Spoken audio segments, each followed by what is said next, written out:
nationally. Good evening. Welcome to Channel 8 Sports and East Brunswick High School football. Hi, I'm John Meggiolaro, being joined by Phil Hill tonight for the East Brunswick Sayreville football game at Sayreville. And Phil, a little chilly Thanksgiving weekend. That's for sure. But we look at the final game of the season for East Brunswick, taking on a very tough Sayreville team, a team that just came off a tough loss against Woodbridge in the playoffs. That's for sure. Let's talk about the Sayreville team first of all. I tell you, they come in here 8-0-1, and I think everyone knows about their difficulties in the state playoffs against Woodbridge. Play that shouldn't happen. Nevertheless, that wasn't turned over, and Woodbridge goes on to play in the finals. Sayreville very upset about it, and you can expect them to try to take someone out on the field here today. Also, I'm sure they haven't forgotten last year that 38-19 loss to the East Brunswick Bears, and so they have that on their minds as well. So Sayreville's going to come in here. They want to finish out the season on a winning note. I asked Sal Mastretta, had his team gotten over the shock of the loss of the Woodbridge game. He said, we'll find out today. All right, we look at East Brunswick coming in 4-4. This means their season for them in terms of going over that 500 mark. And Phil, when we look at the Bears, I have to say, and we've talked a lot about Marcus Borden up here, and sometimes not all very flattering, but I think this year was one of the finest coaching jobs he's ever done. I tend to agree with you. After the early loss against Piscataway, and then they played Edison very tough, played Madison Central very tough, where Madison scored in the last minute, beat Monroe convincingly, beat Perth Amboy rather handily, and beat J.P. Stevens easily as well, and also roughed up on North Brunswick. Then they played Woodbridge, the team that is going into the final of Group 4 championships, and Woodbridge beat them, John, on a diving catch in the last minute. So you take away a few things there, and East Brunswick very well could be headed for the state playoffs themselves. But I agree, Marcus Borden has done a fantastic job with what we thought was limited resources. Well, we're about ready to go here at Sayreville High School. The Bears will take on the Bombers, and we'll be back with the opening kickoff in just one moment.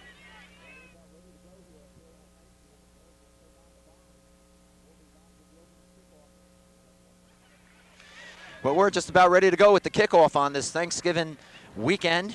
Friday night game at Sayreville War Memorial High School.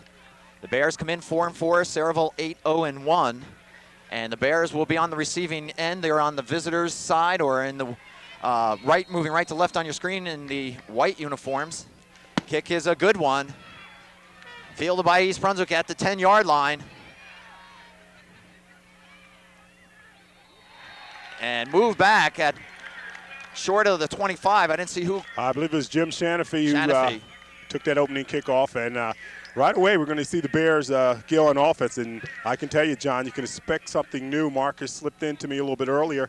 They're going to be going with a no-huddle several times in order to try to surprise the Bombers and not allow them to set up. We'll see if that happens early on. All right, 1st and 10, the ball spotted at the East Brunswick 26-yard line. Kohlheim is the quarterback, full house backfield. Handoff, dive into the middle, pickup of maybe one.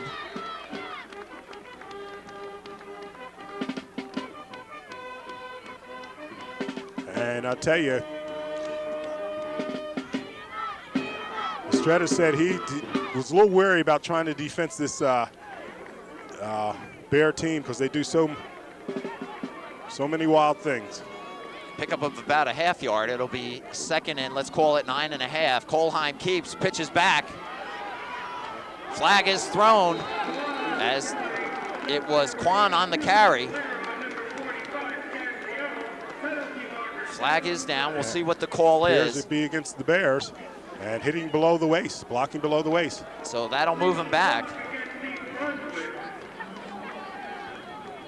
And I tell you, if you're the Bears, you really don't want to start out in a hole like this. They can't afford to. I think they got to jump out on the Bombers and sort of make the Bombers play catch-up.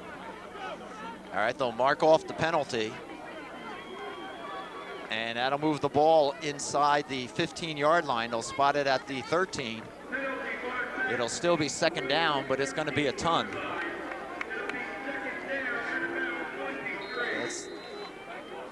Okay, we come to know here you can expect Kohlheim to do a little rollout and perhaps hit Tangway going deep. All right, 2nd and 23 for the Bears. Kohlheim fakes, rolls to his right. He's got plenty of time, plenty of room. He's going to keep. He's got some blockers in front of him. And he'll get out to the original line of scrimmage, so a good run, Phil. A good run by the young man. However, they need 10 more yards, John. Tangway was trying to break open. The Bomber defender was right on his tail, however. All right, it'll be third down. Third and about, let's call it 8. Ball at the East Brunswick 28. And I think we can see a little waggle here. You'll see two receivers line up on the left side here. Kohlheim probably will roll out left, try to hit receivers as they cross. Kohlheim and Whalen are to the left. Third and about 8. Kohlheim will roll to his left. He's got some time, looking, throwing, looking for Tangway, overthrown. A little too much on it. And I'll bring up a fourth down for East Brunswick.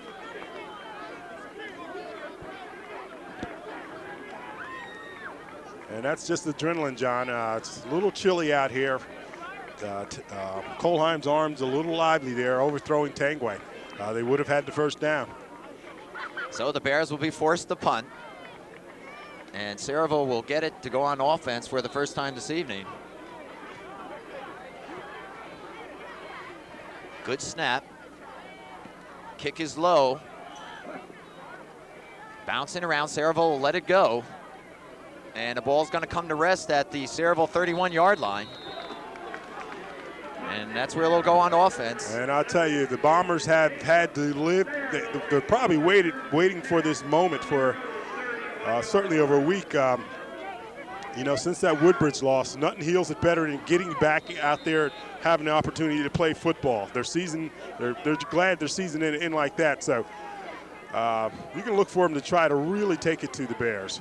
The Bears have been scrappy on defense all year, and all right, 1st and 10 for the Bombers. Coyle's the quarterback. Quick pitch, right side. Some running room. And taken out of bounds, that was number 27, and that's Mike Clark. And John, that's the fellow they got to stop. They got to stop Mike Clark with his quickness going to the outside. Woodbridge was able to contain Clark. That's one of the reasons Woodbridge won the game.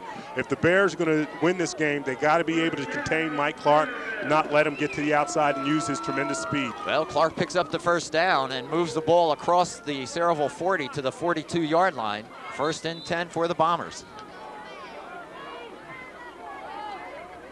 And Phil, a big squad for Sayreville in terms of size. Yes. Group 4 school, and football's come contagious here. Hand off inside, pickup of about 3. And that was Clark again. And I tell you, Clark's a good hard-nosed runner and has been the main man. Comes into this game with 11 touchdowns. And he is the leader on the ground there. The Bears have to stop Clark. I said Coyle was the quarterback. It's actually Sola, number 9. Coyle went down in the 4th game of the year, I believe, with an injury, and Sola stepped in and has done an admirable job. 2nd and about, let's call it 7. Short of the 45-yard line. Little counter move. Oh, right. Great play by East Brunswick. Stopping the runner, Clark, in the backfield. And I'll tell you, that's Lenny May, and Lenny May has been a leader on defense all year, John. He's just done a tremendous job this year. The senior, number 88 from his defensive end spot, has been doing it all year. And a loss on the play will make it 3rd and about 9.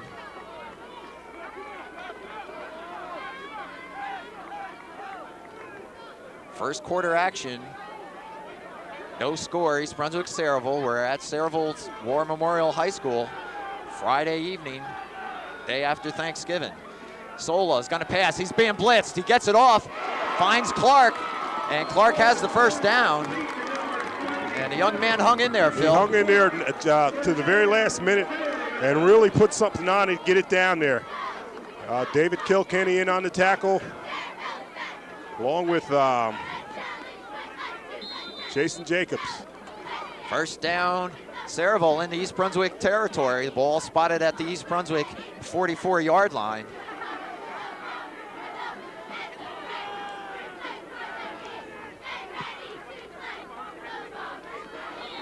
And I think East Brunswick's going to be called for offsides. I don't know, John, if they're pulled off or not. We'll take a look at this.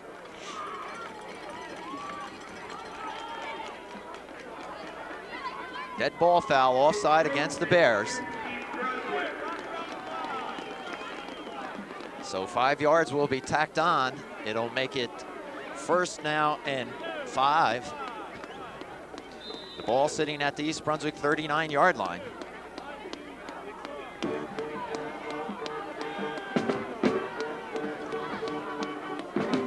Sola fake, gives to Hightower in the middle. I'll tell you, he was nailed. He'll pick up a hard 2 yards. Let's see who was down there on that pile. Yeah, Jason Jacobs once again coming up, and along with Tom Ruja. They nailed him. And it'll bring up second down in about, let's say, 4.5. Really no gain on that play.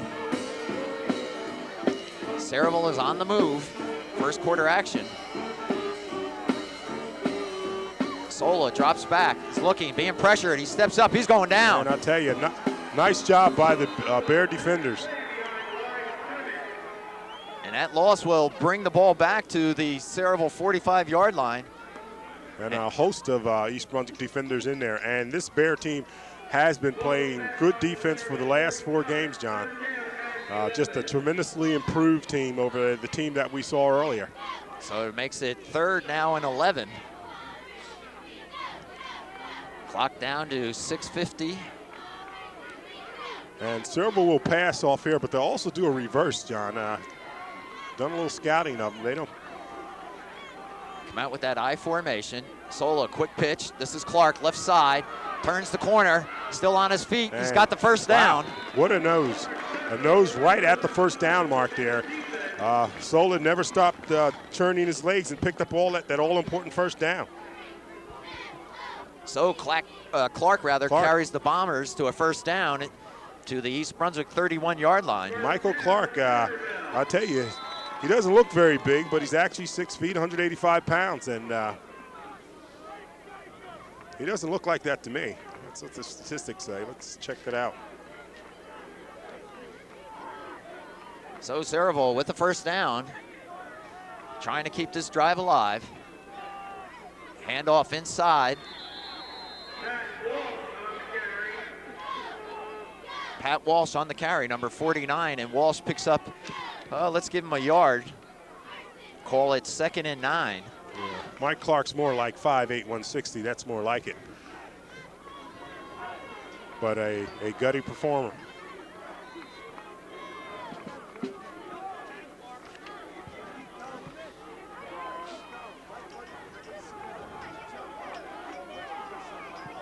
Sayreville puts a receiver wide right on his second down play. Sola, quick pitch. This is Clark trying to turn a corner, cuts up, and he'll get to the 25-yard line to bring up a third and, let's say, 3. And Frank Sermonello coming from the backside to make that tackle. Had some help from Dan Hagan.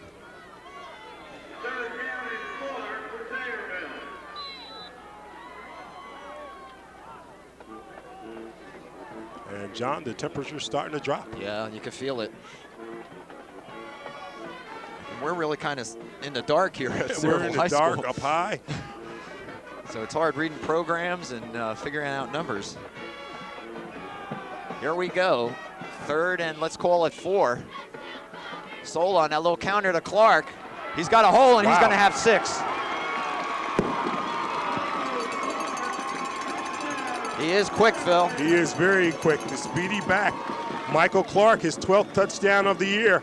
And as you called it, John, on that little counter, looked like they had 1 foot. He shook it away and took off. So the Bombers go on top, 6-0. They'll try to add the extra point.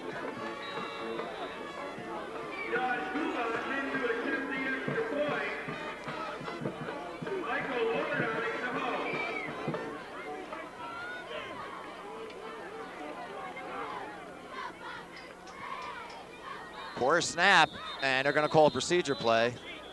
It's going to be brought back.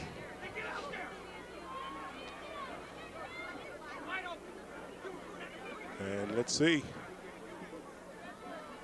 It's going to be against Sayreville, so that'll move him back, Phil. Move it back. Let's see if they'll kick or go for it.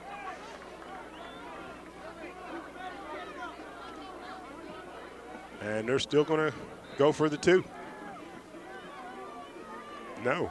Well, I take it back. They're going to, well, they were attempting to kick the first time. Yeah, it was a poor snap, actually. Snap is down, the kick is up, and it is good. So Sayreville now on top 7-0 for about 4:30 on the clock here in the first quarter. And Mike Lordi putting that extra point down. You know, Phil, we talked about Marcus Borden, but what a job Sal Mastretta has done in turning this program around. Program is the word. Sal Mastretta has established an extremely strong program here in Central Jersey and has a solid name throughout the state. I think if you probably take the last 4 years or so, it'd be hard to find someone with a better winning record. Matter of fact, I think his seniors are something like 27-4. I could be a little off there, but they've done very well. Shanafi and Kohlheim are back deep for East Brunswick to receive the kick.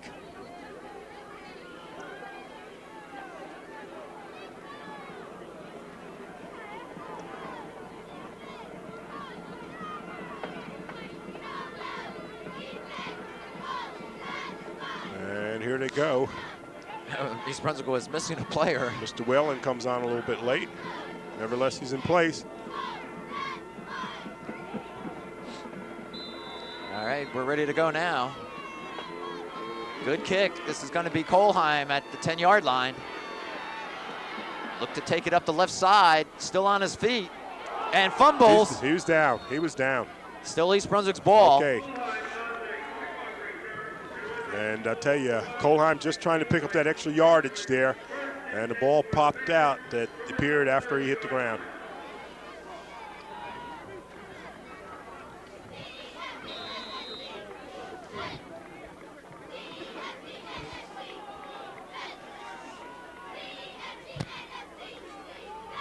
All right, the Bears will have it 1st and 10 from their own 30. They trail 7-0 with 4:25 remaining here in the first quarter. East Brunswick comes in 4-4, last game of the season. And they'd like to go out on top, get over that 500 mark. Kohlheim inside, Shanafi. He'll struggle for about 2. And Jim Shanafi's got a lot of heart, shown a lot of heart here. I'll tell you, against Woodbridge, Shanafi had a 102-degree temperature, nevertheless came out and played very well. So just playing on guts alone, and he's been one of the leaders this year of this team. 2nd and 8.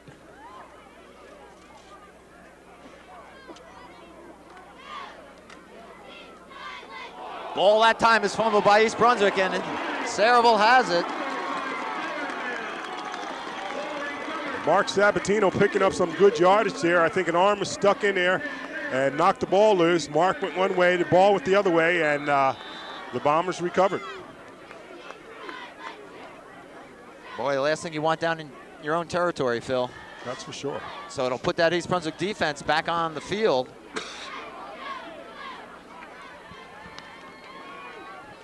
And now they'll be tested as Sayreville comes out. Solo at quarterback. 1st and 10. The ball at the East Brunswick 36-yard line. Solo's going to pass. He's looking, being pressured.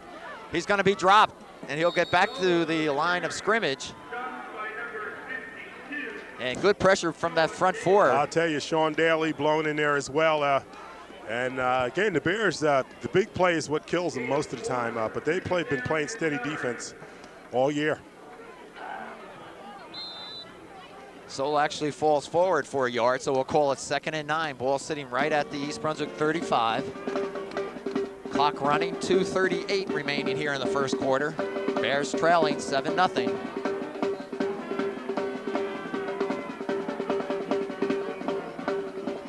Solo, quick pitch outside. He's got his man. And That's Brian Coolis, number 82. I actually thought one of the Bombers jumped, but apparently not. I thought so too, Phil. But Coolis brings it close to the first down. It'll be short and bring up a 3rd and about 2. Ball at the East Brunswick 28. Big down here for the Bears, Phil. Big down for the Bears. They want to maintain control of it. And you might think that they'd go for a short yardage play, but they've been known to go try to bust it open for the big one in this type of situation. They come out in that I formation, receiver to the right. Hightower, he's got a quick hole, and he's through for the first down. I'll tell you, Hightower lifting high legs. First down for the Bombers.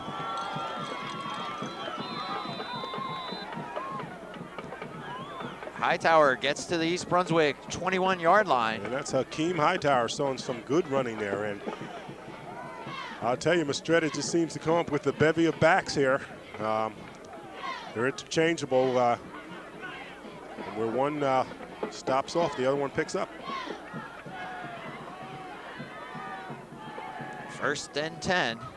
And that's movement for Sayreville. Clark kind of jitterbug his way out of bounds, but that'll come back. Okay.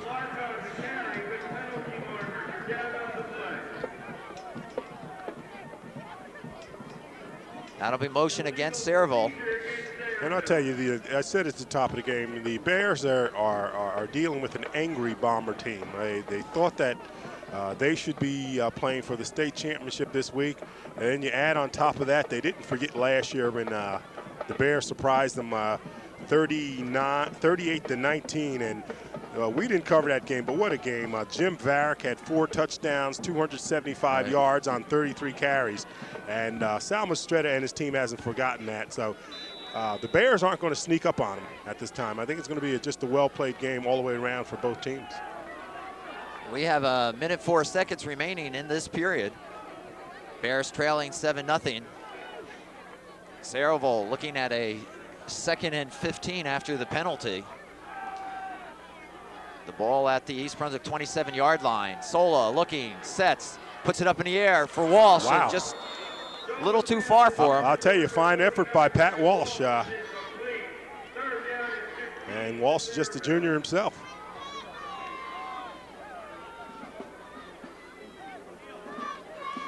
Phil, looks like a lot of these Sayreville players will be back next year. They'll have an awful lot of players back, and that's, as we talked about, establishing the program.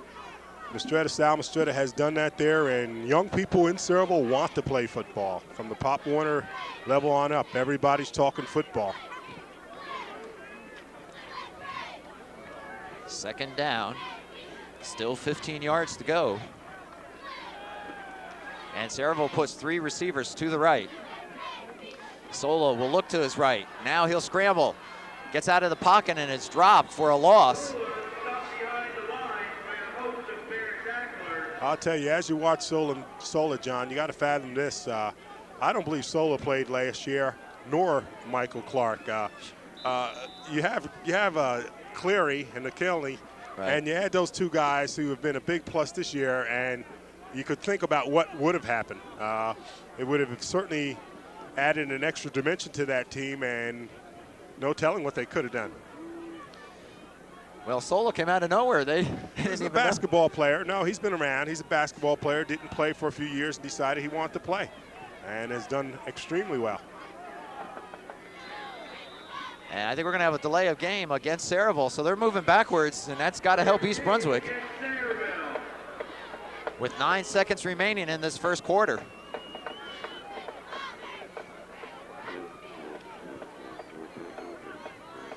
So the East Brunswick defense, which has been on the field quite a long time this first quarter, has done a great job, Phil. They've done a very fine job, and as I said, people who haven't seen this team since earlier this year, this team has become a very solid team. Again, playing Madison Central very tough, playing Woodbridge extremely tough, and right now playing the Bombers fairly tough. All right, it's 3rd and 20. Solo drops, puts it up long. He's got a man open, looking for Coolis. Threw it on the other side of him, Threw it on the other side. I thought young David Kilkenny was going to break on that ball and pick it up himself, just a step away from intercepting it. Phil, I saw a young man yesterday that really impressed me.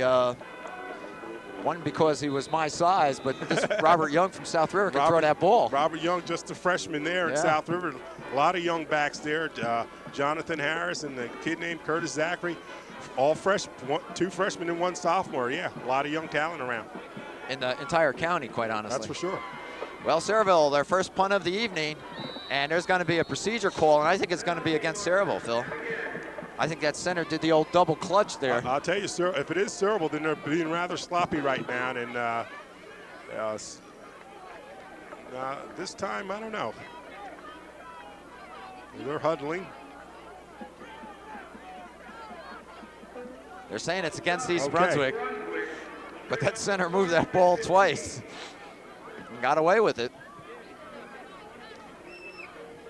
So the penalty would be 5 yards. It really doesn't help Sayreville that much. They were looking at a 4th and 23. But it could put East Brunswick deep down into their own territory. Whalen is back as the single return man. And another flag. Okay, I don't know if this is the Bears trying to get the jump on them there to make a block. Now a procedure against Sayreville, so we go back 5 yards. I'll tell you, it's a little ridiculous. A lot of penalties here.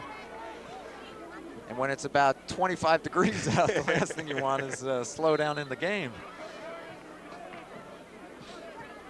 So we'll do it one more time. Whalen will go back. He's standing at around his 10-yard line. Good snap. Sola, the kicker, puts it up high. And East Brunswick will clear out as the ball will roll. Actually, a fine punt inside the 10-yard line. I'll tell you, a very fine punt. And that should be it for the first quarter, and it is. And Sayreville still on top, 7-0. And a well-played first quarter there. The Bears will get the ball, and I think we're going to see a few different things here. Well, Phil, we talked about some of the young talent in the GMC and what a fine year it was for the GMC this year. A lot of solid teams we saw throughout. Edison, Woodbridge, Sayreville here, this team we're looking at tonight. East Brunswick coming back. Some teams kind of on the other side. J.P. Stevens. J.P. Stevens, and you know J.P. Stevens won't stay down too long, but I think a team you want to watch next year is maybe Stinson's team over in Perth Amboy. Right. They had a lot of young people. They took their knocks this year. They know they're going to be tough next year. They showed some signs of it late this season, so I think you can expect them to be tough. And this East Brunswick Bear team, that's right, awful lot of young players, yep, and they're going to pay some dues. They're going to pay some, give some paybacks next year as well. A lot of awfully good young ball players. You mentioned Perth Amboy. They beat Carteret up pretty bad yesterday. Surprising, really. Well, we get ready for the second quarter here at Sayreville High School. The Bears trailing 7-0, and what they need, Phil, is a nice sustained drive, give that defense some rest time. I think you got a good point there. Of course, they'll take a quick score if they can get that as well, John. But you're right, the defense has been out there an awful lot, and they just want to get their E-bone going and pick up some good yardage and control the ball. By doing that, of course, they also keep it out of the Bombers' hands as well. All right, here we go. 1st and 10. Bears deep in their own territory. Ball spotted at their own 9-yard line. 1st and 10. Kohlheim. He still has it. Needs some help, and he's going to be sacked at about the 5-yard line. Okay, and you got to wonder why Kohlheim stopped. Sabatino pounding his head, saying, hey, I'm out here. Let's keep going. I can either block or you can pitch it. So a loss of 5 yards. It'll make it 2nd and 15.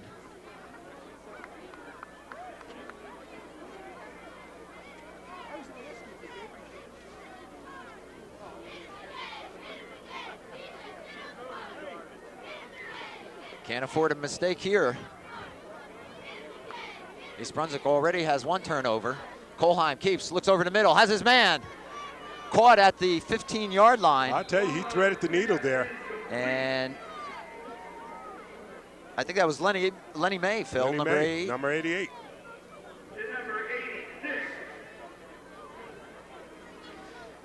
And that's the first I've seen that. Well, it's third down. Got him out of the hole, gave him some breathing room, but they're still facing 3 yards. That's either Lenny May or 89, John. It's hard to tell. Kolheim to Sabatino. And Sabatino has the first down.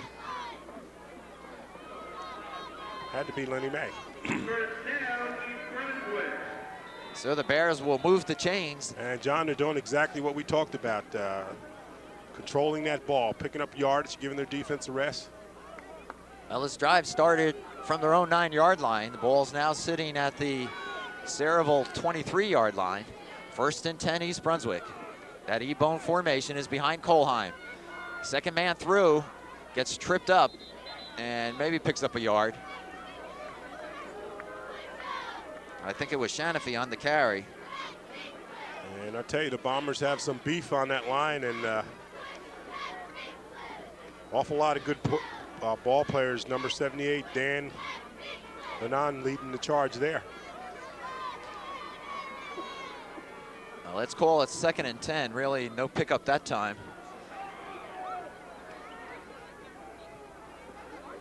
Kolheim has it, rolls to his right. He's got time, has a man, and overthrows. He was looking for Tangway. And Tangway with a nice move there to break to the sideline. Once again, Greg just overthrew him. I feel that's a tough pass when you're rolling into the sideline and your receiver's breaking out to that sideline. But I tell you, Greg has got rather proficient at it, John, and today he's just doesn't seem to be hitting it. So it'll be 3rd and 10 for East Brunswick. Big play here if they want to keep this drive alive. They trail 7-0, second quarter.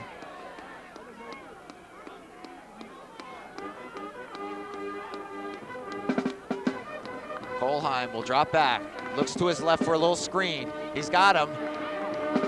Needs a block as Clark comes up to make the tackle. Well, Clark came up, but also I tell you, number 73 as well. So the screen pass to Quan really went nowhere. And in fact, they lost yardage. I'll tell you, Dan Plumacher, defensive lineman, came up, and I tell you see that on film. You like to see a defensive lineman making the moves like that. The great pursuit. So it'll bring up 4th down. The Bears will punt. They get a good snap. Kick is low, and Clark will pick it up on the bounce. And he has no one in front of him but white shirts, and he'll go down short of the midfield yard line. Good coverage by the Bears. So Sayreville will have good field position once again as they go on offense, 1st and 10. And we've got just inside of 9 minutes left before halftime.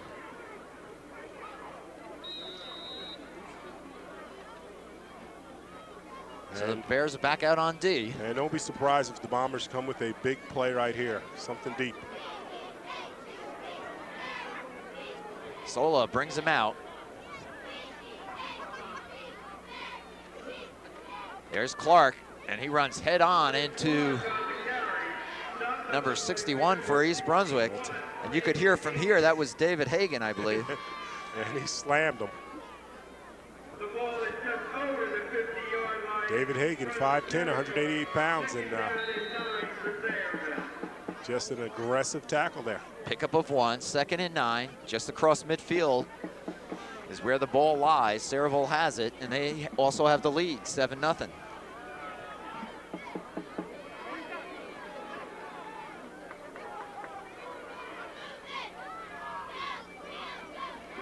Sola, quick drop, deep drop. He's putting it up high for Clark. Clark's got it. It's a foot race, and Whalen catches him from behind, but he's down at the 10-yard line. And that's what I'm talking about when I say don't be surprised if they go for something deep. They did right there. Clark making a fine catch over the outside shoulder, turning back in and picking up some more yardage. One-hand grab by Clark gives Sayreville 1st and 10, actually 1st and goal. Ball right on the 10-yard line. And Phil, the big play, you've said it before. The big play has hurt the Bears too often.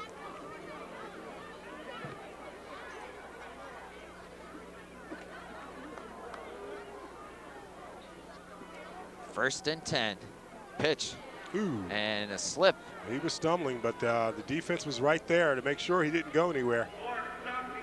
Clark lost his footing, and he'll also lose about 5 yards. So it'll be 2nd and about 15, Yeah, or 2nd and goal. Paul Dumas and Dan Lorenzo right there to make sure he didn't go anywhere.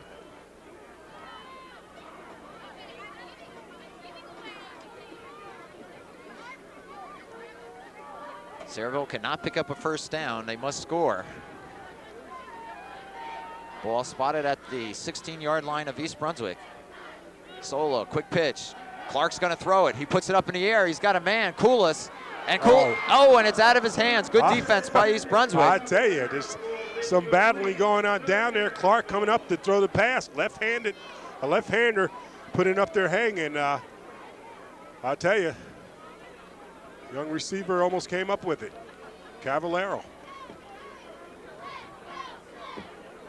So we'll bring up 3rd down. And a good job by the East Brunswick defenders. Very close to an interference call. Phil, do they have a kicking game, Sayreville? An excellent game. Mike Lord, I believe, is the kicker, and he has some range.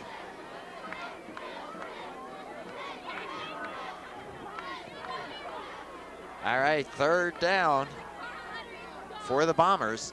3rd and goal from the 16. Solis will put it in the air, looks. Now he's going to run, and he gets back to the line of scrimmage, and now we'll see if Lordy comes out. And once again, Paul Dumas coming up to make a big tackle.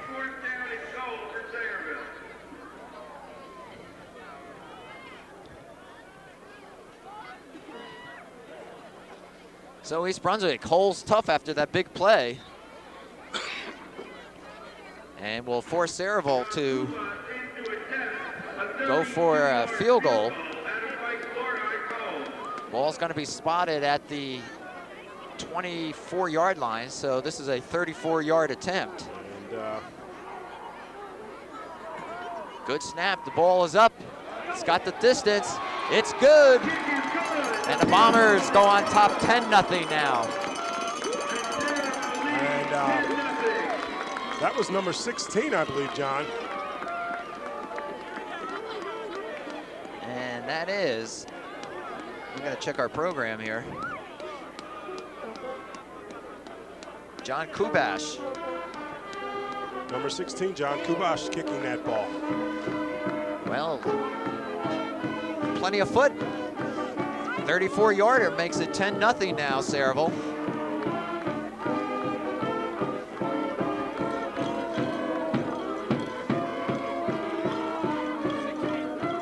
And East Brunswick needs to get something going here before half. They'll have plenty of time with 5 minutes and 50 seconds remaining in the 2nd quarter. Bears will send back Kohlheim and Shanafi to receive the kick as a cloud of smoke from the cannon goes across the field. I tell you, geez, pollution.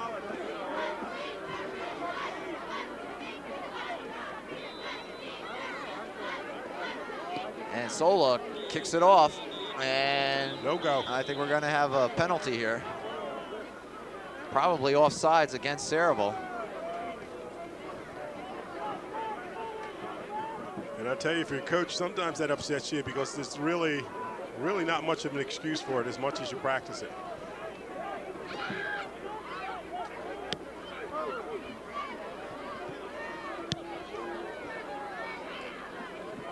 And East Brunswick should have good field position as they move Sayreville back 5 yards.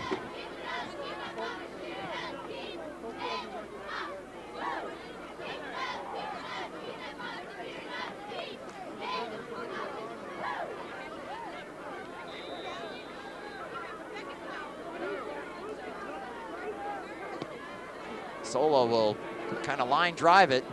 Shanafi will pick it up at the 20.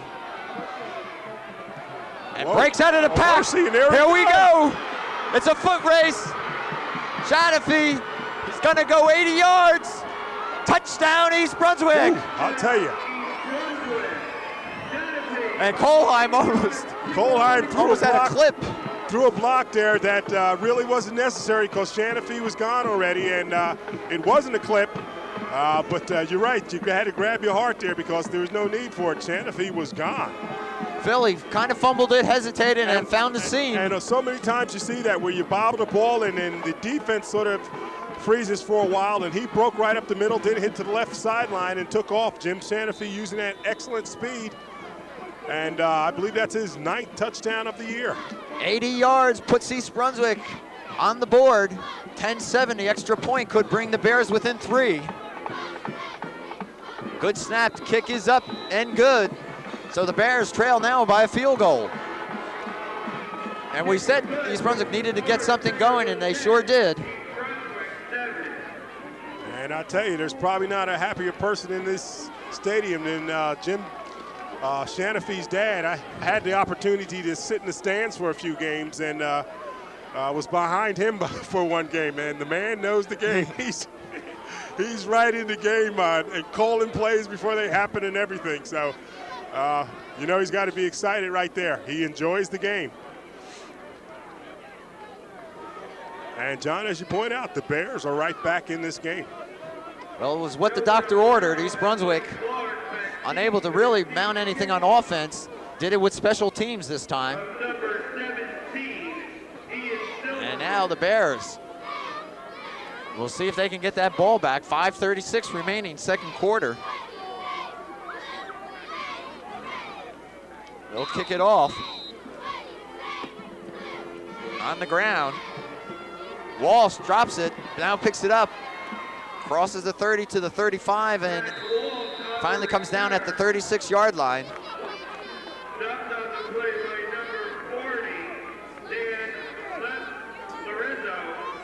Yeah, Dan Lorenzo and Tom Rugen on a tackle. Bears will go on defense, looking to shut down Sayreville and get that ball back. As the Bears trail now by a field goal, 10-7.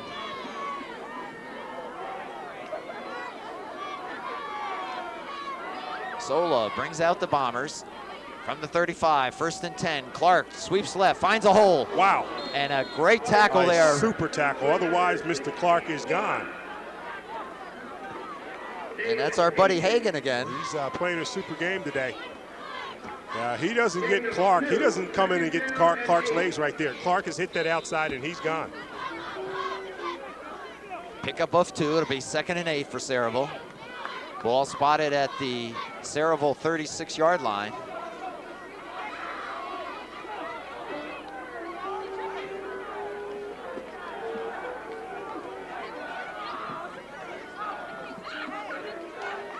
Here's that counter. Oh, Molina. He's got it, East Brunswick. Clark dropped it. Philly got hit just as he took the handoff. Just as he took it in. Ken Molina right there to swoop it up. We talked turnover, here it is. And East Brunswick has excellent field position with 4:22 remaining. And that's why you got to love this game. Anything can happen at any time. And you got to believe the Bears want to control this ball, certainly not give it back to Bombers, and go take it in for a score. They have an excellent field goal kicker. If they can't get it in the end zone, and they can tie it up. 1st and 10. Quan and Shanafi are behind Colheim.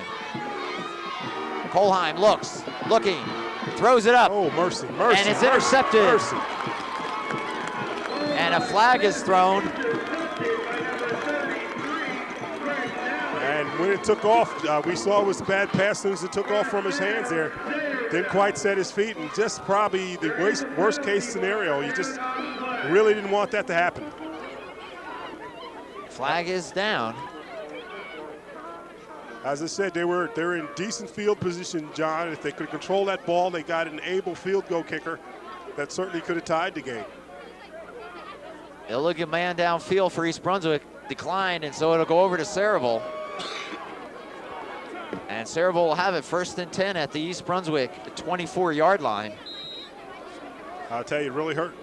Yeah, that one hurts.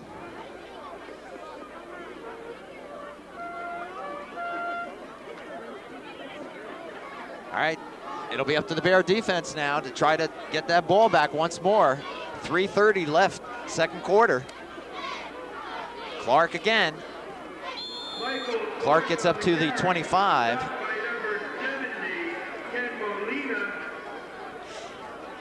Okay, and you had Ken Molina in on that tackle along with Dan Lorenzo. Gain of 2, second down and 8 for Sayreville. 2nd and 8 for the Bombers. Clock down to inside 3 minutes. East Brunswick has all their timeouts remaining. Okay, and that reverse, Sayreville hasn't done that today. Sola, quick pitch, and we're going to have motion, I think, against Sayreville. And a lot of penalties this half, Phil. An awful lot of penalties. And it's against Sayreville. And surprisingly, you would think there would be more against East Brunswick, having not played in, what, a week and a half now. Sayreville playing last week, but in fact, it's the other way around. Sayreville just not in sync. Not in sync. And I tell you, for Sal Mastretta, you just don't like to see it. To be 8-1, you had to have quite a bit of team discipline and a little sloppy at times. Well, that'll move him back, 2nd and 13 with the penalty. Sola, pitch, Clark.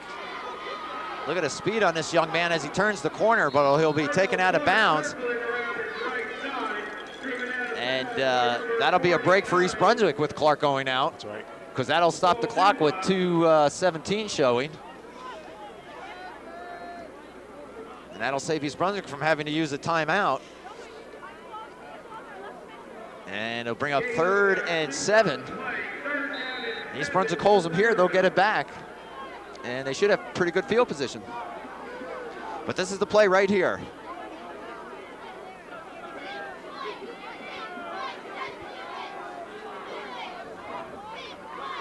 From the 26, Sola pitches to Clark, left side.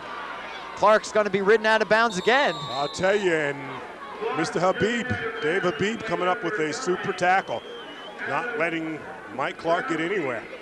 And he takes him out, stops the clock, so East Brunswick will have it. As it'll go over on the punt. And right now, Phil, you've got to field that punt in the air. You don't want it rolling behind you. You're right. Because East Brunswick will have excellent field position. Whalen and Kohlheim will go back deep. A good set of pair of hands back there in Kohlheim and Whalen. Sola doing the punting. Gets a good snap. Gets off a line drive kick. This is going to be right to Kohlheim. He drops it and is down right there at the 44-yard line. I'll tell you, Greg, rather nonchalant, put up his hands at the last moment there, and apparently didn't have his eye at the ball. Fortunately, he recovered it. All right, the Bears have 3 timeouts, 2 minutes remaining, and the ball sits at the East Brunswick 44-yard line. And it's the same premise, John. You got 2 minutes. You want to control the ball. You don't want to try any silly plays. You want to get in, take it downfield, score if you can, but if not, put yourself in position for the field goal. All right, East Brunswick, Kohlheim gives it to Shanafy. Shanafy carrying 2 Bombers, picks up 3 yards. And Kohlheim and Shanafy banged into each other on that handoff. Fortunate not to fumble. Clock running, 1:25 remaining. And East Brunswick awful slow to get into that huddle.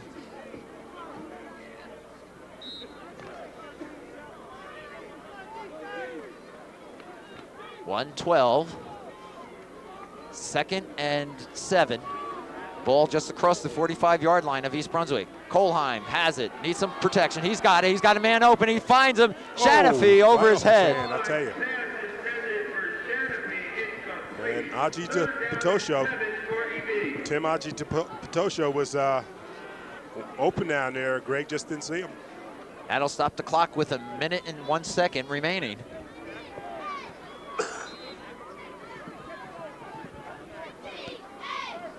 Well, I'm sorry, Jim isn't here to help me with the pronunciation of that name.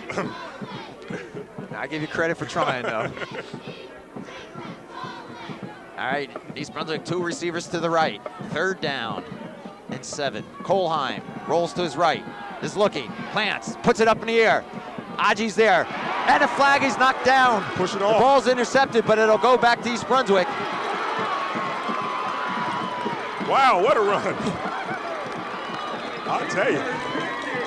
Nice interception, a nice run, but I think you're right. I think Mr. Whalen was pushed off on, and I think it's going to come back to the Bears. Ball was intercepted by number 33, although we don't have him on our program. His name is Craig Natlett. Craig Natlett for Sayreville. Nice interception, a nice run back, but somewhere down there, Mr. Whalen was going up for the ball, and the defender pushed off on him, and the official standing right there. And Sal Mastretta's not happy. He's giving the official some words, and officials giving him some words back. And Sal is in his face. I think the official told him, Coach, you better stay right where you're at. And the fans here, the Bomber fans, as you can hear, don't like it. Well, it was clear from our angle, as it was on our side of the field, that the East Brunswick receiver was pushed out of the way for the interception. And Greg Kohlheim sort of did a jump pass in order to get that ball off. And timeout by East Brunswick. The clock stopped with, I believe, 44 seconds.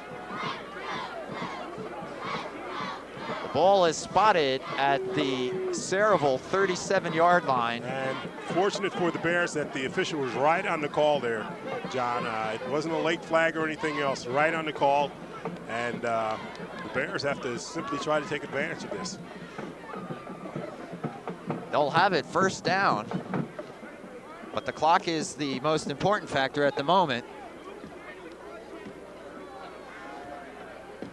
And they've got to get about 20 yards yet before they think of a field goal.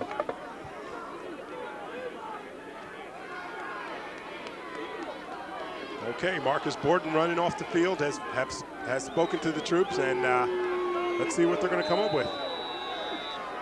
Here we go. Trips to the left. 3 receivers wide left for East Brunswick. As Kohlheim rolls that way, being pressured, he puts it up in the air, looking for Whalen over his head. Stops the clock with 39 seconds. It'll bring up 2nd and 10. Our score is 10-7, Sayreville on top. East Brunswick trying to tie it before halftime, 39 seconds remaining. Ball sitting at the Sayreville 38-yard line.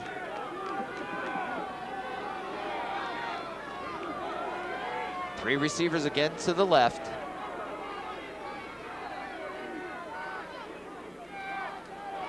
Kohlheim on a quarterback keeper. Gets within the 35-yard line, and East Brunswick will take a timeout with 32 seconds. Timeout, East Brunswick. And Kohlheim hoping to catch the blitzing Bears to run right past and picked up some yardage. That's their second timeout, so they have one remaining.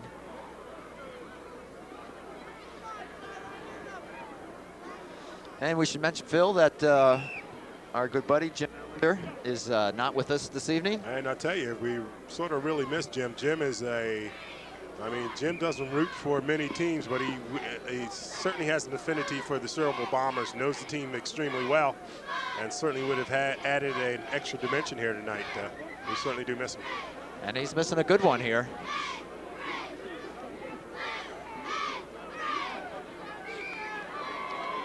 All right, Sayreville ready to go. East Brunswick still listening to Coach Borden give them last-minute instructions with 32 seconds remaining. It comes down to a 3rd and 4. East Brunswick needs the first down. They need to keep their eye on the clock. An official timeout. And we have equipment situation here.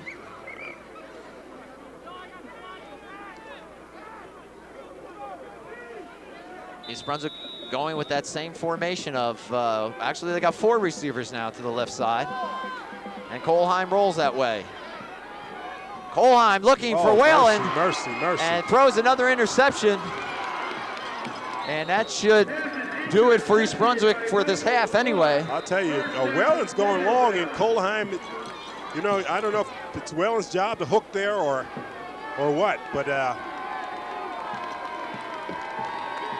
Second time I'll a tell you. interception has snuffed out a East Brunswick drive. Potential score, that's what it's snuffed out. We're talking about that field goal. Timeout, Sayreville. And Sayreville will take a timeout, unbeknown to the team.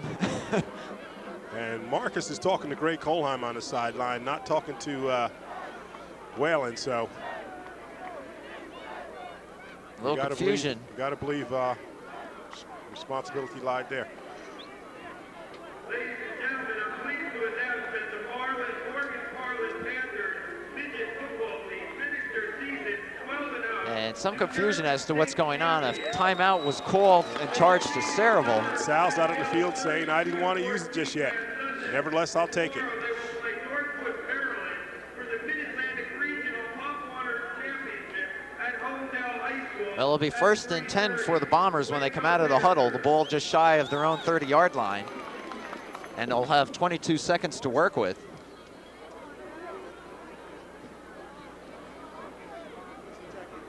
And Well, if you look at this half, Phil, it's one of missed opportunities for East Brunswick. opportunities, and again, Greg's arm has been a lot livelier than we've seen it. We've seen the ball taken off on him, and maybe the cold weather has something to do with it. It hasn't been quite as accurate as we've seen him in the past.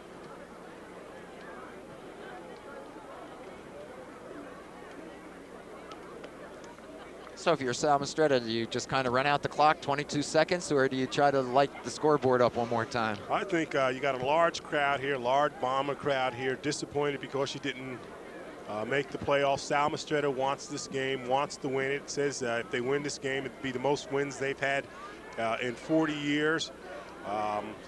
Certainly they'll go undefeated in the GMC Red Division. They'd like to win it for that. But I think he'd like to also give this crowd some excitement. So I wouldn't be surprised if he see him go for something. Here we go, 1st and 10. The clock will start. Sola, you're right, Phil, looking for Clark, And, overthrown. Intended for Clark is complete. And I'll tell you, 2nd and 10. Kilkenny, you got David Kilkenny out there one-on-one with Clark. Whalen coming over to give a little help as well. But You're right, he was going to light it Sal up. Mistretta wants, as I said, he's enjoyed probably the largest following of any team in the GMC. Anytime you come to Sayreville, it's just a tremendous crowd. And I think he just wants to entertain the fans as well as win. 2nd and 10. 17 seconds remaining on the scoreboard before halftime here at Sayreville.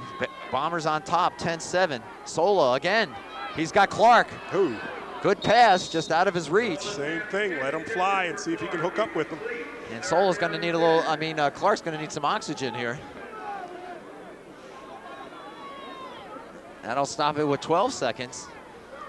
Well, the thing here is that It's not taking much time off the it's not clock. taking too much time off the clock if you're not connecting here.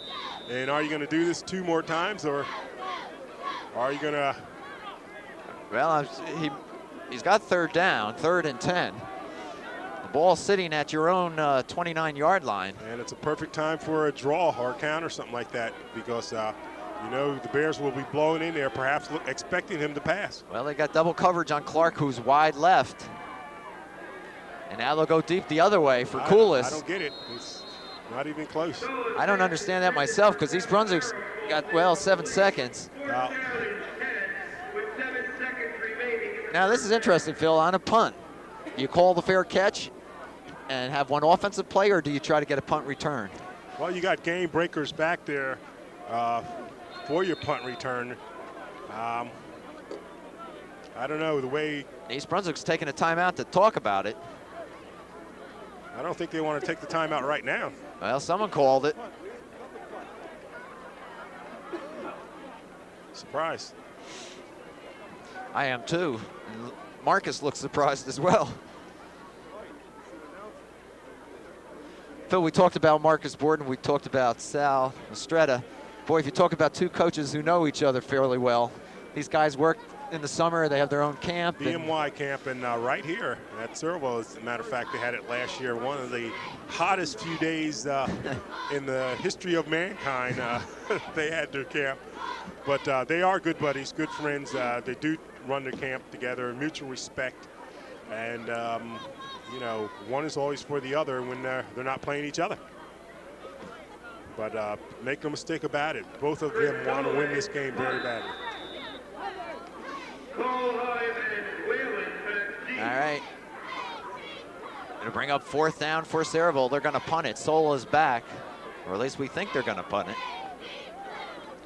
Sola gets a heavy rush, gets the ball up, and is gonna go out of bounds with 1 second remaining. So the Bears have time for one more play. Brunswick takes over 1st and 10 with 1 second remaining. Which has affectionately been known as the Hail Mary. Of course, you can expect them to throw the ball up, send receivers deep, throw the ball up, and hope it pops in somebody's hand. As you look out on the field, you see Sayreville with the prevent defense. They'll allow them to have anything underneath, but are not going to let them get anything long. Kohlheim has 4 receivers to the right. Being pressured, rolls right. Heaves it up there, and it's knocked down, and that'll do it for this first half, where the Bombers remain on top, 10-7. And fairly entertaining. Cool and cold, but certainly enjoyable. And I tell you, the Bears are right in the game. They'd probably like to be ahead, but not a bad position to be where they are right now. And you can expect them to come out and be very competitive in the second half and hope to take this game away. Well, it's halftime here at Sayreville War Memorial High School. The Bears trail 10-7, and we'll be back with the second half kickoff in just a moment.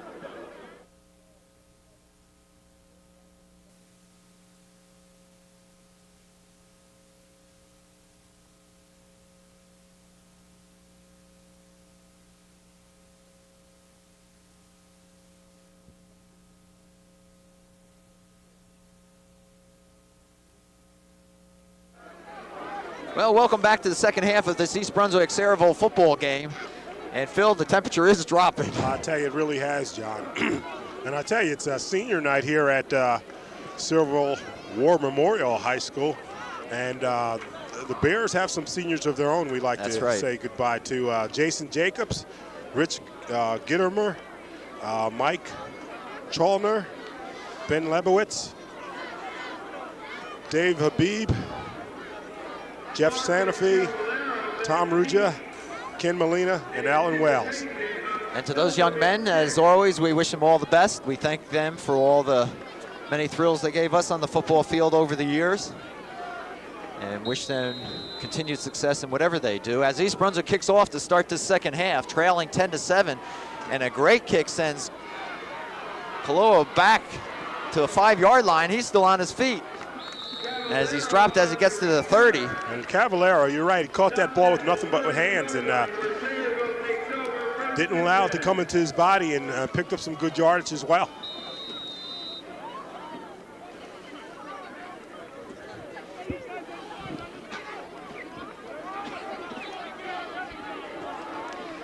So Sayreville will go on offense. They'll have it 1st and 10, the ball just shy of their own 30. Last game of the season for both teams. It's become a tradition, this East Brunswick-Sayreville game. Sola hands off inside. Hightower. Hightower gets across the 30, down to the 31-yard line. And once again, you got Dumas shooting in there in the middle of that line. Hightower picks up, let's say 3, so it'll be 2nd and 7. The ball spotted at the 32-yard line of Sayreville.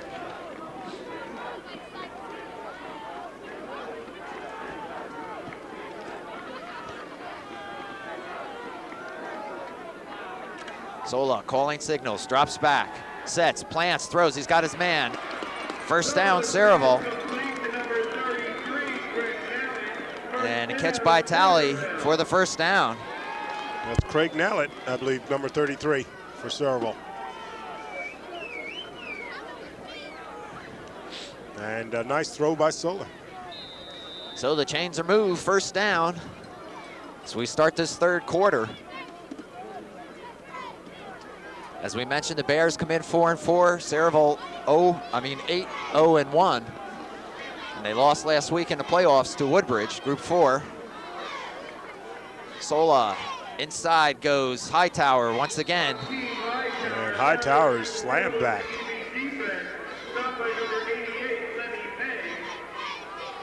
And once again, Lenny May. What a game he's having. Lenny Phil. May's had a fine year, John. He really has. He's one of the leaders on defense and probably one of the leading tacklers.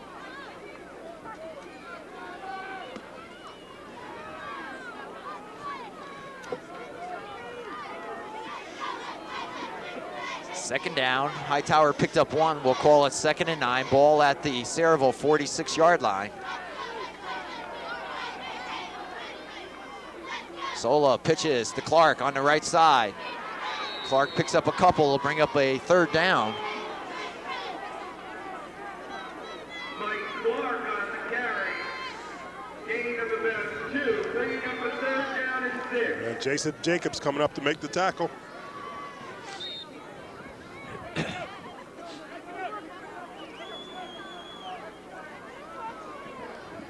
I feel hard to believe another football season coming to an end. Here.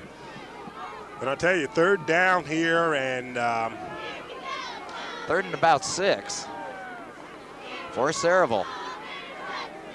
Sola drops, throws. Oh! And the flag's going to be called. I'll tell you. Tough call. I'll tell you, David Kilkenny trying to reach over to knock the ball down and got a piece of the body. Official standing right on it. That's an automatic 1st down for Sayreville.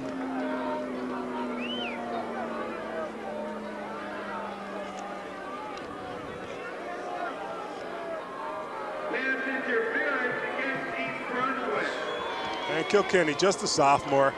And there's, as I said, there's a lot of sophomores on this team, a lot of young players for the Bears. And they're getting a baptism this year, but they're going to be heard from. And you don't mind his aggressiveness right there. Penalty moves the ball to the East Brunswick 38, where it's a 1st and 10 for Sayreville. They lead 10-7, and East Brunswick just jumped offside. Ken Molina, a little 2 H's there, I believe made contact, so 5-yard penalty. So I'll bring up a 1st and 5. And we talked about the sloppiness in the first half. Well, I think it's the coolness here. You're eager to get something going and whatnot, and just get your timing off.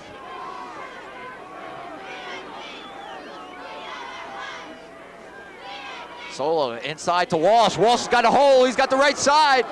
And Whalen's the last player, and he's going to score. Wow. Wow, Pat Walsh. And Walsh goes about 37 yards for the score. Pat Walsh, 5'8", 183 pounds, like a bowling ball just blowing through there. And Walsh just a junior, so he'll be back for the Bombers. Just a fine run. So Sayreville takes the opening kickoff of the 3rd quarter and puts it in the end zone. The extra point attempt is muffed, the snap, but the holder is going to jump in. Is he in? No. Wow. No, he's short. I'll tell you, fine tackle down there to keep him out.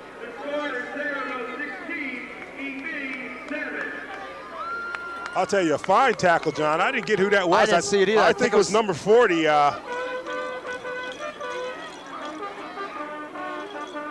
Dan Lorenzo. I could be wrong. But just a fine play, because there's no way you thought that the holder wasn't going to go in.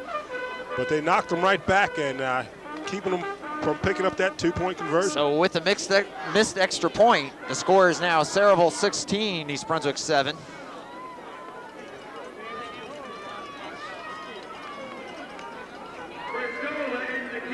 And East Brunswick will take this kickoff.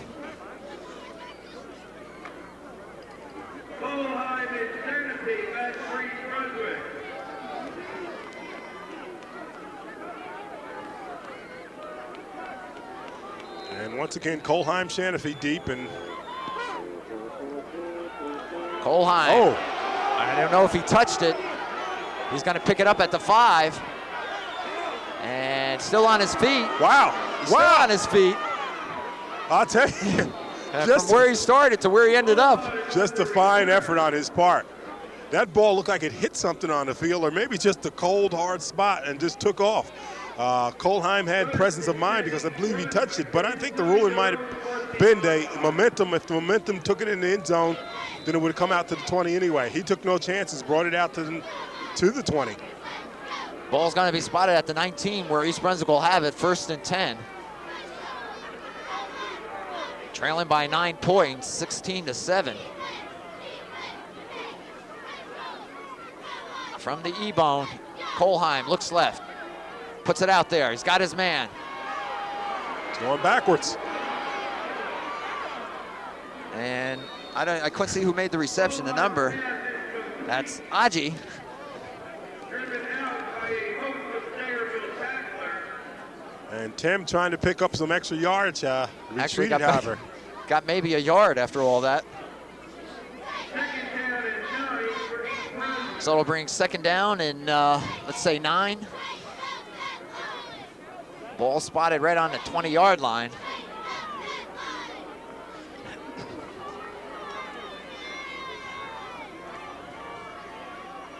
Colheim on the keeper, turns the corner. Wow. And had one man to beat. I'll tell you. First time we saw that tonight, and he's got the 1st down. I'll tell you, a fine run and a bone-crunching tackle by Pat Walsh. Pat Walsh coming up to stop Colheim, but as you pointed out, John, Greg picked up that first down.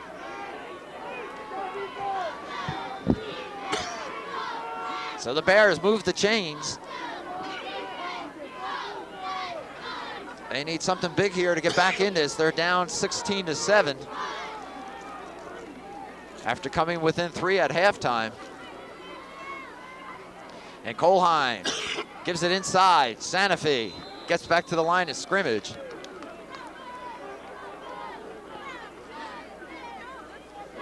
Sanofi on the carry, stopped by the center of the box defense. Gain of 1. He'll pick up 1. We'll call it 2nd and 9. Ball just across the 35-yard line.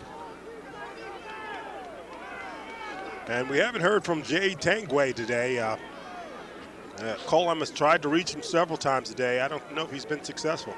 Well, he's got him on the right side, and he's got him with single coverage. Tangway looking, and almost intercepted. Wow. And Colheim leaving his feet an awful lot today. Jump passes, so to speak. Trying to hit Jim Sanofi in the middle there. And once again, almost intercepted.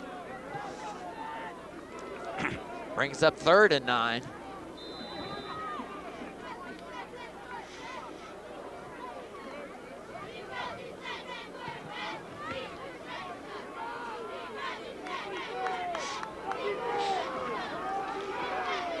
So big down for the Bears offense here.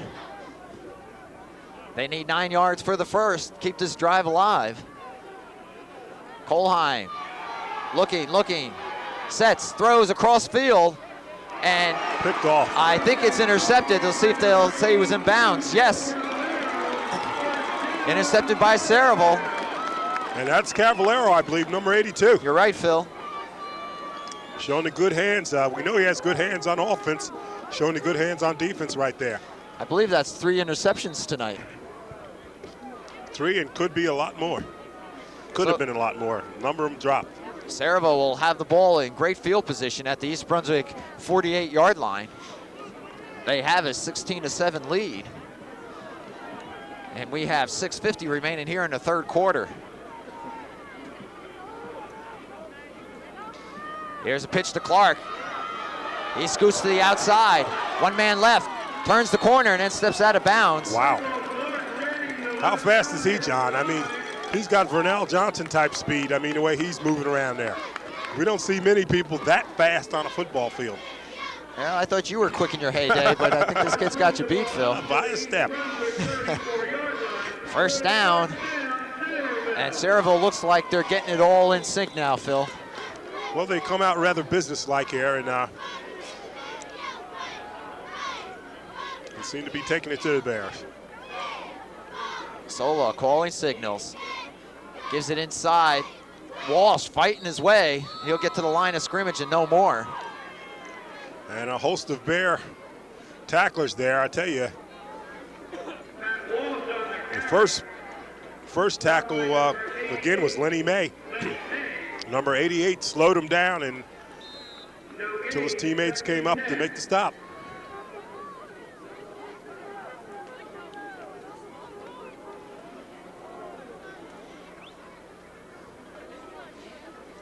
Second and 10. Clock showing 6 minutes remaining, third quarter. Sayreville on top, 16-7. As Solo drops back, looks deep, throws. He's got a man wide open. Wow. Natley, touchdown, Sayreville. Craig Natley, it's just blowing right out there, and Solo with an awfully nice pass. Right on the money.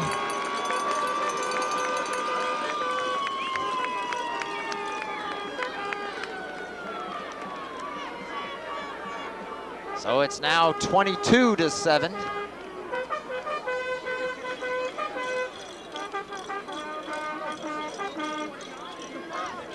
And the extra point will be tried.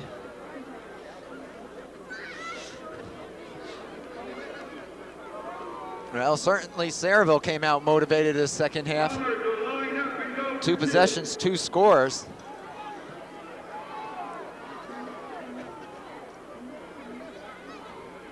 And a lineup for 2 as Sola tries the quarterback keeper, goes nowhere. And snuffed out.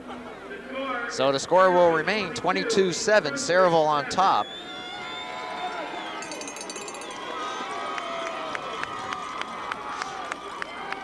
And you look out here, John, at the crowd again, and again, once again, a nice crowd.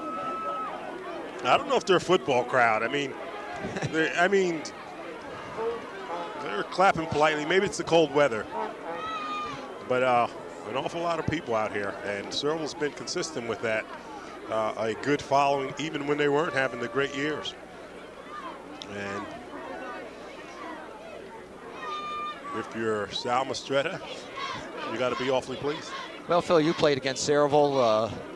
I know when I was in high school, Sayreville was, to put it as politely as possible, a doormat for everyone else. Everybody beat up on them. We were glad to see them coming, that's for sure. They were always big but slow, had a lot of kids in numbers, but you didn't see the talent in the skills position. Well, but boy, that certainly has changed over the last couple years here. Certainly has changed, and people have been talking about the shift in the balance of powers in Central Jersey. Kickoff. Kolheim will pick it up at the 17-yard line.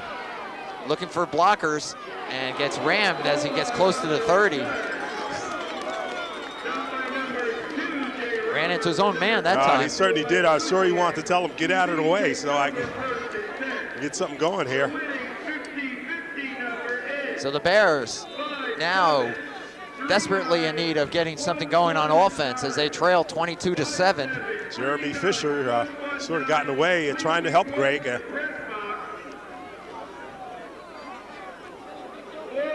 However,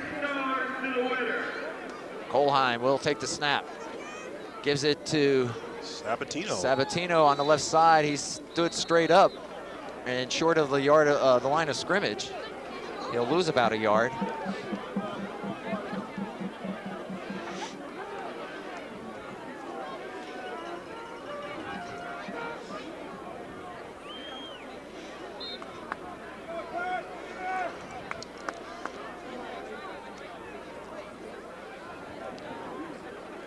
The officials were kind and put him back at the line of scrimmage, so we'll call it 2nd and 10. The ball just shy of the East Brunswick 30-yard line. Bears need to get something going. Kolheim looking, swings it out to Sabatino.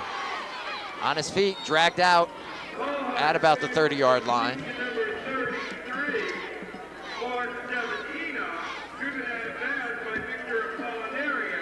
Victor Apollinario, DB linebacker for Bombers, slamming Sabatino out of bounds. Sabatino picks up 2. It'll bring up a 3rd and 8. The ball just barely over the 30-yard line. Clock showing 4:30 remaining, third quarter. But the scoreboard shows Sayreville 22, East Brunswick 7. And that's where East Brunswick needs to focus. As Kolheim rolls to his left, puts it up. And what a great catch on the sideline. Wow. I don't know who made it. Tangway? Jade Tangway. What a catch, Bill. And I tell you, a super catch. And Jade has played super all year for this Bear team. Has showed great heart and determination. Just a junior, he'll be back next year. Jade Tangway, certainly the sharpest name on the roster. Jade Tangway, I like it. Must be getting a royalty. First down for East Brunswick. And we're gonna have procedure against the Bears as Kolheim has everyone chasing them. And through to the official, a little motion on the Bears. They'll be moved back 5 yards.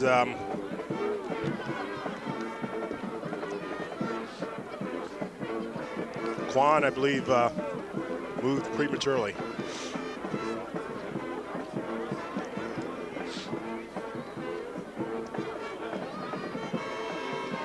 Procedure against East Brunswick is declined, so it'll bring up 2nd and 10.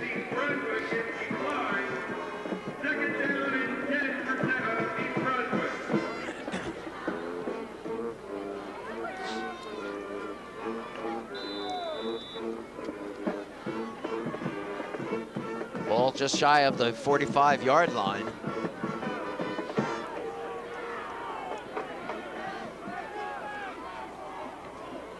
Kolheim. Okay, trying to set his receivers down. You better hurry up. Hurry up quick, because you're going to be called for a delay. And they do get it off. Shanafi, who's accounted for East Brunswick's only score tonight with an 80-yard kickoff return. And Jim Shanafi, once again, with good hard running, picking up about 7 yards there. Bring up 3rd down for the Bears.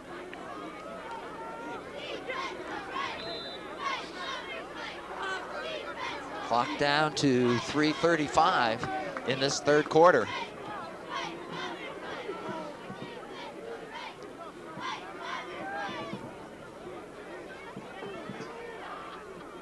Kolheim gives off inside to Shanafi.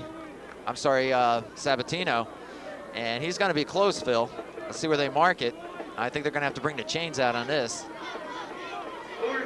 Oh, they're going to say 4th down. Oh, wow. Oh. They don't want to take the time out to measure it. Too cold. Look, Whoa, I'll tell you, boy. it does look cold. If my mark is, From here, and I'm standing right over I it. might demand that they do it. I'll tell you. I don't know. There we go. East Brunswick's going to go for it. 4th and inches. Sabatino, he's got it this time. He picks it up. 1st down, East Brunswick.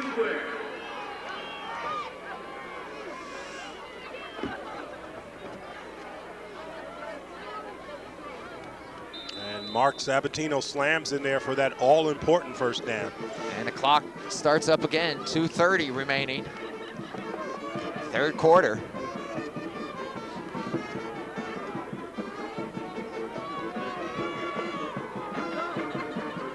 Kolheim now with the first down. Rolls to his right, being pressured. Gets a block, but is taken down. Wow, what a play by Pat Walsh. I'll tell you, Jim, I thought he was going to get his head knocked off with the block here. He ducked underneath the block in order to make the tackle. What a play. Pat Walsh, number 49 for the Bombers, coming up with a big play. I just knew he was going to get his bell rung. Angle of pursuit, the East Brunswick Bear would-be blocker was about to lay him out. He ducked under to make the tackle. Whew.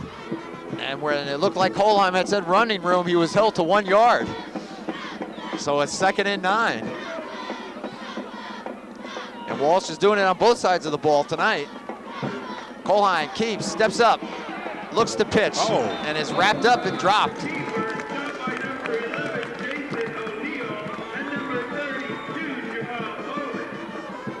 Third down at 7, marking from So it'll bring up a 3rd down and about 7. Ball sitting at the Sayreville 43-yard line. And Jason O'Neill coming up for the Bombers, making a nice tackle. Again, East Brunswick facing one of those 3rd downs where they need to keep a drive alive. They trail 22-7.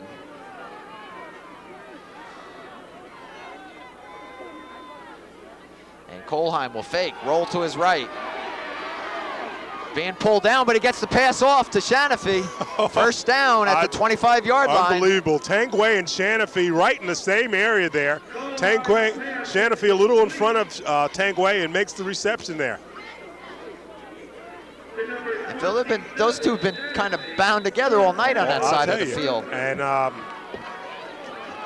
defender for the Bombers putting on tremendous pressure. I believe it was number 32.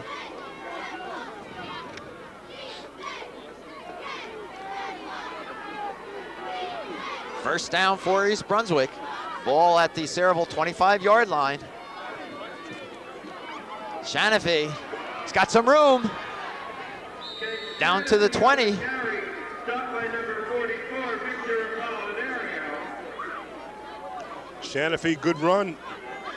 Good yardage there. Once again, Victor Apollinario again and on the tackle.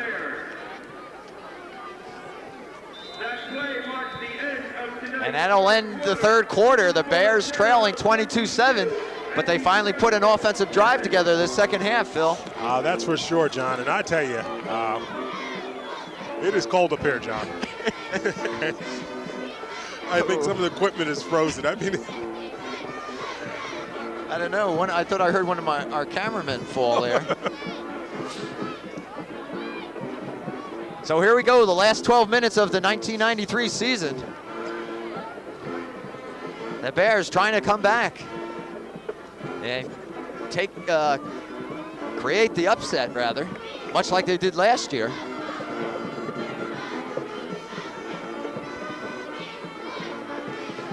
okay, it is 22-6. If the Bears are going to do something, they got to get moving, John. They got to get going here, get a score early on.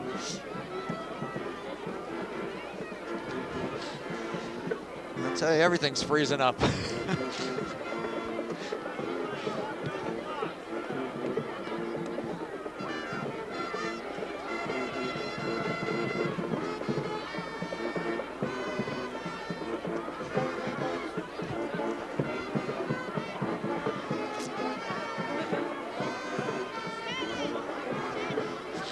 Okay, and here we go.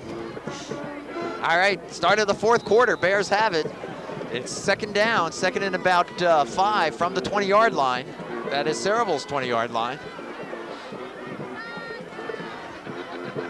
And Kohlheim moves to the short side of the field, steps up, and gets back to the line. And you got 3 Bomber defenders in on the tackle there.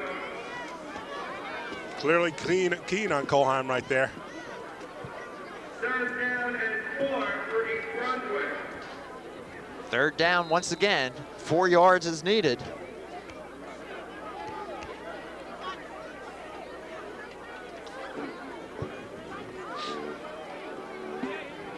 (22-7) is our score. East Brunswick puts 2 receivers to the right as Kohlheim will move that way.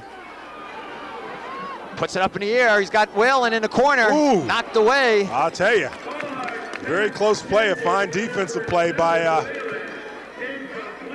Broken up by Nally and Apollinario. 4th down, EB. by the Bomber defender. 4th down. What do you do, Phil? You got to go, I think. 22-7. I think so too. Certainly at least try to get the 1st down to keep it going. You don't want the 3 here. You got to try to put 6 on the board. And they're going to go for it. So on 4th down, they just need 4 yards for the 1st. Kohlheim will pass for it. He's got a man blocked. Knocked away. A great play. Good defensive play by number 32 for Sayreville, and that's Jamal Bowman. That's Preacher Man. Transfer from Queens, New York, and he's done a yeoman's job for the Bombers all year. So the ball goes over to Sayreville.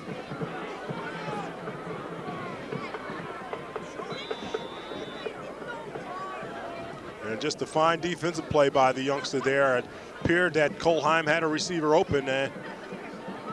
However, the ball knocked down. Sola will hand it off to Clark. Clark breaks through, and he's got a first down. Just a quick runner, and you got to believe he figures when he's running, he's warm at least. So give him. He's probably saying, "Give me the ball." Phil, I think Mr. Clark there kind of brings life to that definition of running bigger than he is. Yes, he's not too big, 5'8", 160, 165 thereabouts, but just quick. No substitute for speed. Heat would do at the moment.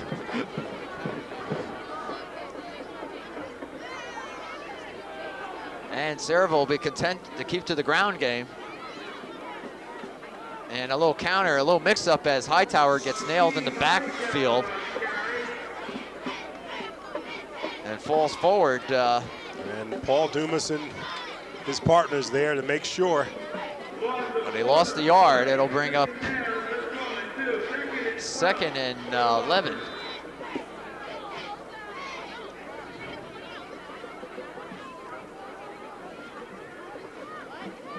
We've got 10:30 remaining in the game.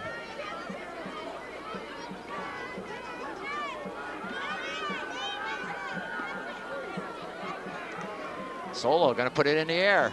Looks downfield, got his man. Wow. First down, catch by number 33, Natalie, who caught a touchdown pass just a few minutes ago. Young man's played a fine game on both sides of the ball. We got a holding against Sayreville, so that'll bring it back. He was wide open though.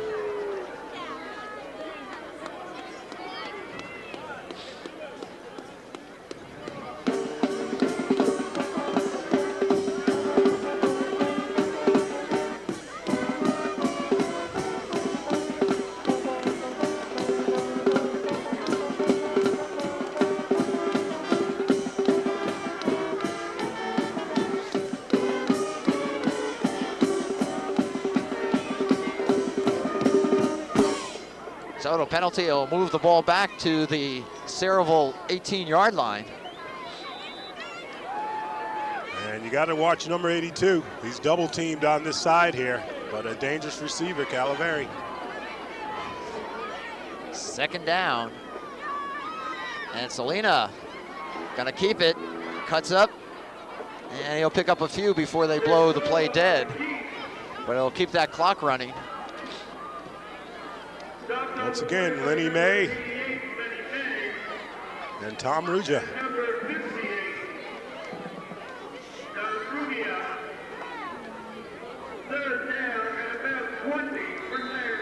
So it'll bring up a 3rd down now for Sayreville. They've got about 20 yards to go after that penalty moved them back. Sola brought the ball up to the 24-yard line.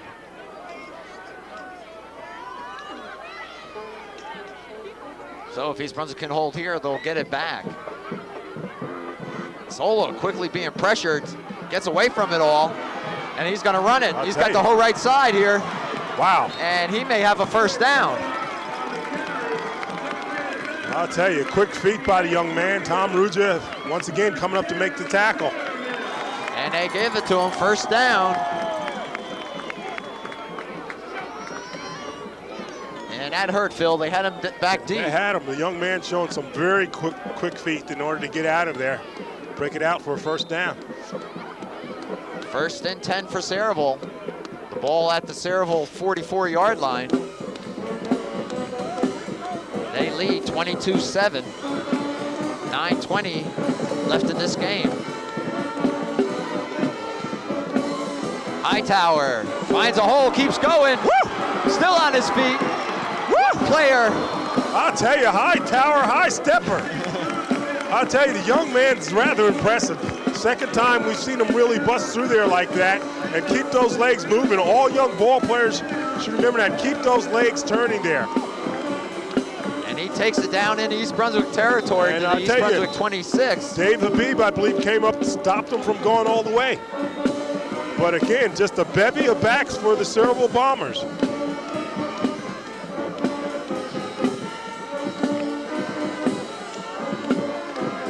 First down for Sayreville.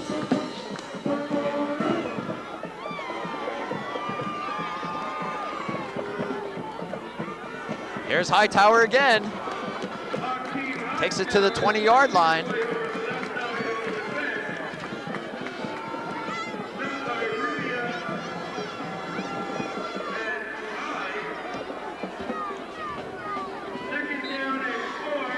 Hightower picks up 6. It'll bring up 2nd and 4. Ball sitting right on the 20-yard line of East Brunswick.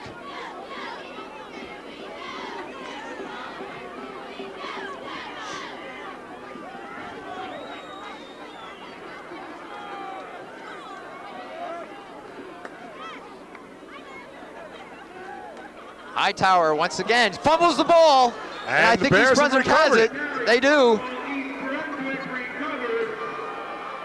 And Jason Jacobs comes up with a big recovery right there. And Hightower, the young man, running good, running high, as we mentioned before, and got that ball stripped in. As we said, Jason Jacobs came up with the recovery. And certainly, with 7 minutes and 57 seconds left, giving the Bears an opportunity to make something happen. And we're gonna have an official timeout. East Brunswick will have it with 7:49 remaining in the game. They trail 22-7.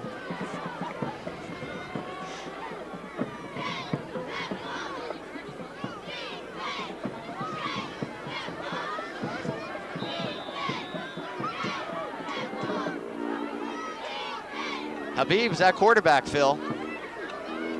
Habib puts it up in the air. He's got his man, Tangway. Tangway's still on his feet for a first down. And I tell you, nice movement by Jay Tangway there. And we've seen him break tackles all year. Just went up awfully high to make a nice catch there, bring it down and pick up good yardage there. And you're right, Habib is in the game. You have to wonder whether it's simply because Marcus feels he's going to be passing better at this juncture, or whether Greg's injured. Habib being pressured, he's going to be dropped for a big loss. And that's what you give up with Habib. Habib certainly may be a smoother passer, but certainly doesn't have the quick feet that Colheim has. Well, after picking up the first down now, East Brunswick on that loss will have a 2nd and 22. And once again, Bowman blown in there, number 32. Strange to see a number 32 on the line there. Well, that's just what he is, and he has been doing a job there. So East Brunswick really deep in a hole now. Ball at their own 21-yard line. Habib has it, and he'll cross the 25, and he'll bring up 3rd and long.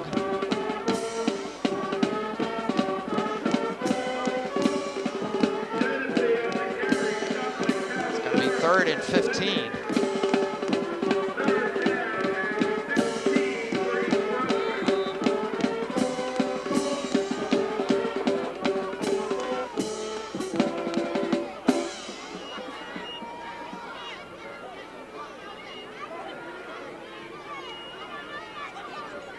Habib pitches it back. Sabatino makes a nice play, but they go nowhere. They lost yardage. And 4th down now for East Brunswick. Clock running, 5:40 remaining in the game.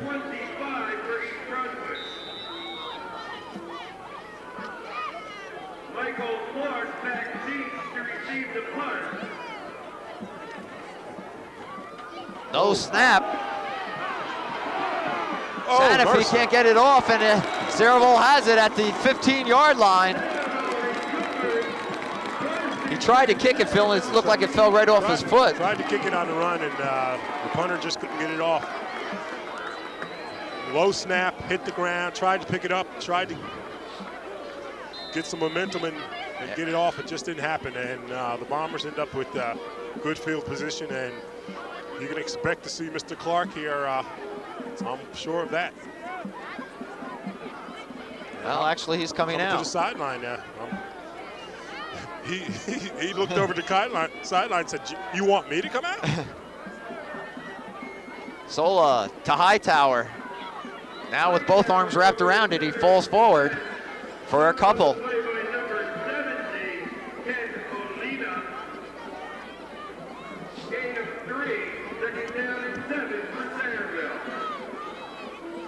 Well, Phil, they start in August with practice, and it ends here on a cold, blustery November night. But this team really has come a long way despite its record. That's for sure.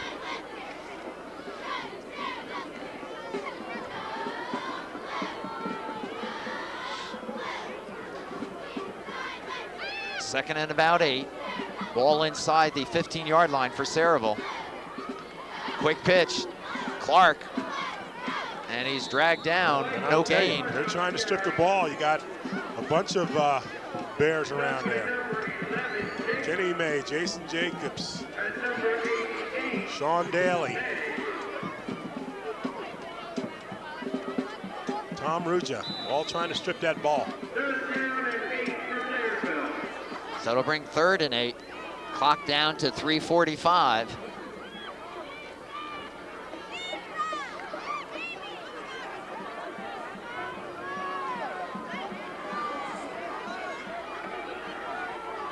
Now we haven't seen that counter from them in a while. Sola looks for the corner of the end zone and overthrows his man. So it'll bring up 4th down. Yeah. Surprised at passing? I am.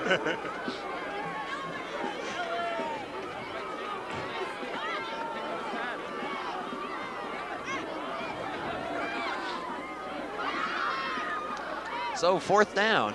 Looks like Sayreville will go for it. They have 8 yards for the first. They lead 22-7. Clock ticking down to 3:20.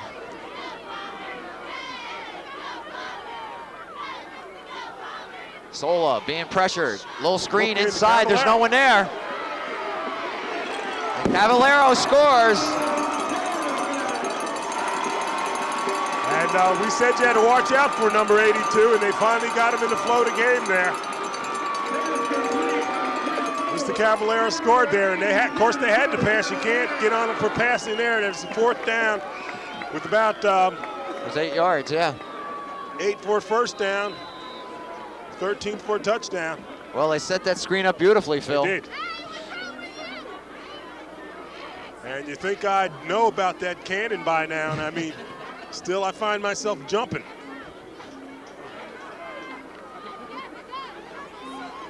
Okay, and they're going for their 2. A little surprised by this. Well, but Walsh will be short once again. And so it's 28-7.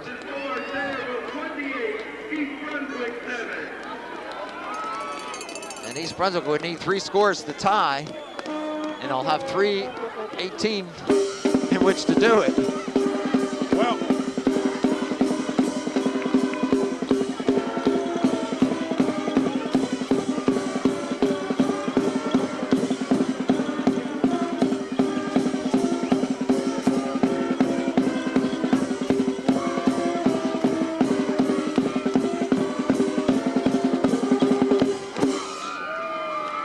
well, the Sayreville Bombers came in here with something that they want to prove to Central Jersey here, that they are the best team in the GMC, and few probably can argue with them. Again, with a victory today, the best record they've had in more than 40 years, and they, of course, again, they go undefeated in the GMC Red division this year, where they are champs outright rather than sharing it as they did last year. Sol's kick taken by Kohlheim at the 9. Goes right up the middle. And this young man's looking. Oh, the ball pops up in the air and he catches it. We've seen everything tonight. And the ball's on the ground this time. And good night. I tell you. That's it. Good night. I tell you, really got to feel bad. Kohlheim with a super effort, and that's all it was, folks. An effort on his part, trying to get as much as he can. A never say die attitude. And even after it popped up and he recovered it, it came back down, got hit again, and came loose. And as you see, the Bombers recovered it. But a fantastic effort on his part, and you can't fault the young man. So Sayreville will go back on offense with a 28-7 lead and 2:50 remaining on the clock.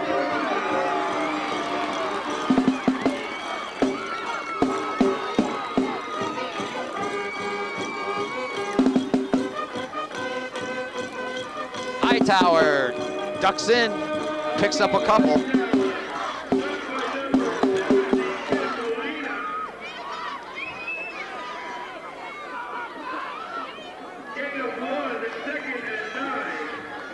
Time's running, John, and again, just a fine effort by this Bomber team here, and they got to be feeling pretty good about themselves right now. And I wouldn't be surprised if they try to punch another one in here. Well, they've had a fantastic season. There's that counter with Clark, and he was a step away from going again. And he's short of a first down. Bring up third down. Got Ken Molina in on that tackle. Well, Phil, what it does is it sets the tables for next year in the GMC. We mentioned how young East Brunswick is. The Sayreville team will be bringing back a lot of the same players. Right. You mentioned Perth Amboy, Edison Stevens. And, of course, Old Bridge High School. Yeah, something we got to think about now. Unbelievable. Sola. Almost tackled in the backfield, keeps it. Picks up the first. I think he's going to be, oh, you're right, Phil, he's got it, first down. I'm sorry, that's Coyle who was carrying. Is that Coyle? Yeah, I thought it was Sola. I'll tell you, if that's Dennis Coyle, I thought Coyle was done for the year. He was initially the quarterback for the Bombers, and went down with an injury. I believe it's the 4th game of the year, and it's good to see the young man back. Yeah.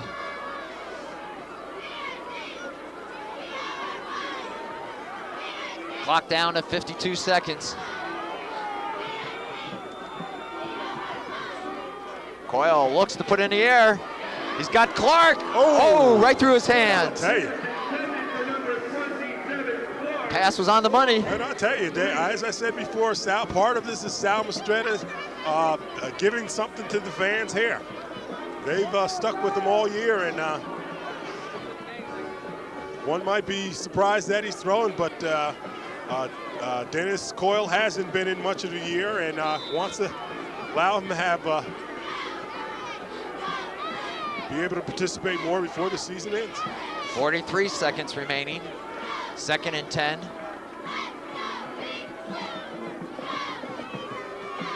There's that counter with Clark. He steps to the outside, puts his head down. And Caballero, number 82. The blocker didn't know what happened. He's just standing there. Down to 25 seconds.